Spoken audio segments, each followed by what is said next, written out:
7 মাস, ন্যায় বিচারের পরিহাস। আরজিকর কাণ্ডে বিচার চেয়ে এবং এই স্লোগানকে সামনে রেখে সোমবার আন্দোলনের সুর সপ্তমে তুলল এসইউসিআই এর চিকিৎসক ও নার্সদের সংগঠন। ক্যান্সারে নেই আর ভয়, NCRI এ হবে এর জয়। আপনাদের ভরসা নেতাজি সুভাষচন্দ্র বোস ক্যান্সার হসপিটাল।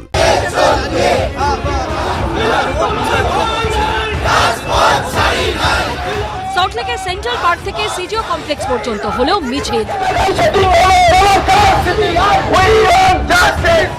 ব্যারিকেডে আছড়ে পড়ল বিক্ষোভ, চলল পুলিশের সঙ্গে বিক্ষোভকারীদের বাদানুবাদ।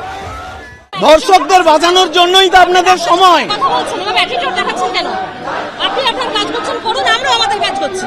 আরজিকর কাণ্ডের মূল মামলা অর্থাৎ অভয়ার ধর্ষণ ও খুনের মামলায় সিবিআই কবে সাপ্লিমেন্টারি চার্জশিট দেবে সেই প্রশ্ন তুলে সোমবার সল্টলেকে সিজিও কমপ্লেক্স অভিযান করল এসইউসিআই এর চিকিৎসক নার্সদের মোট 3টি সংগঠন।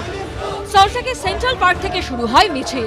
7 মাস হয়ে গেল, এখনো পর্যন্ত যে সাপ্লিমেন্টারি চার্জশিট রেপ এবং মার্ডারের সাথে আর কারা কারা যুক্ত হয়ে আছে, শুধু সঞ্জয় রায়কে তো কলকাতা পুলিশই ডিটেক্ট করেছিল, তাহলে তার উপরে সিলমোহর দিয়ে দেওয়া হলো, তাহলে বাকি যারা রয়েছে তাদের নামগুলো কবে আসবে, তাদেরকে ইন্ট্রোগেট কবে করা হবে? চিকিৎসক নার্সদের মিছিল সিজিও কমপ্লেক্সে পৌঁছলে তা আটকে দেয় পুলিশ। শুরু হয় বিক্ষোভ স্লোগান।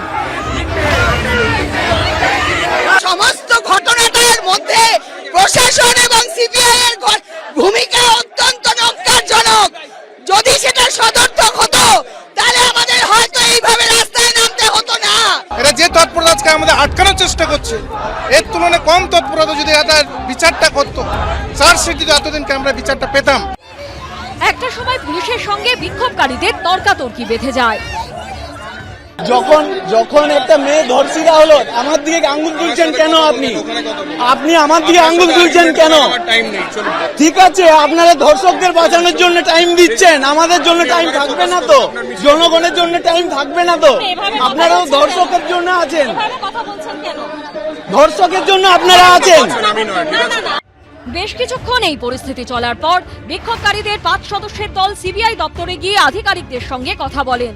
বেরিয়ে এসে তারা দাবি করেন ধর্ষণ ও খুনের মামলা তদন্তকারী অফিসার সীমা পাহুজা বর্তমানে দিল্লিতে রয়েছেন। একজন ডিএসপি পদমর্যাদার একজন অফিসারের সাথে আমরা দেখা করলাম, দেখলাম আমরা চূড়ান্ত নির্লিপ্ততা।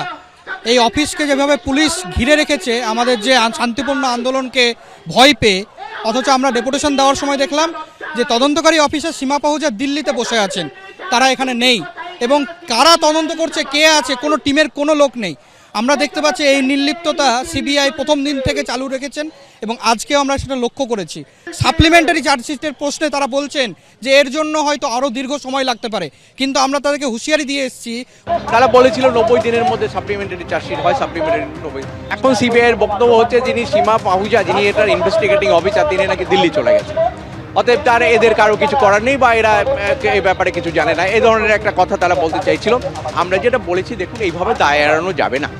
বাংলার মানুষ, পশ্চিমবঙ্গের চিকিৎসক সমাজ তারা মেনে নেবে না, কিন্তু দায় এড়ানোর মতো মনোভাব, এবং তারা মনে হচ্ছে যেন পুরো হাত ধুয়ে ফেলছে, যেন এই ঘটনার দায় তাদের কিছু নেই।